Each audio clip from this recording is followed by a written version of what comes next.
My husband went through the torture of sickness before passing on. We're becoming a laughing stock to our neighbors who are carrying our hunger. He deserves a befitting burial. Over my dead body. Ever since Jinga became Orya, things has been going the opposite direction.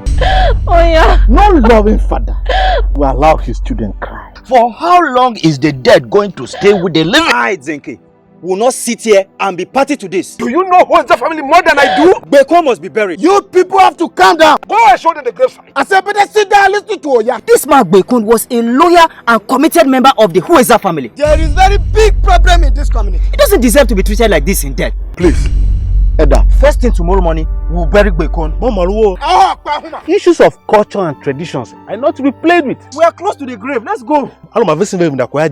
So what happens to the grave we dug? Now listen to me. Something must be buried. I was only trying to help. In our own chief culture, it is only Orya that has the power to show a great space when someone dies.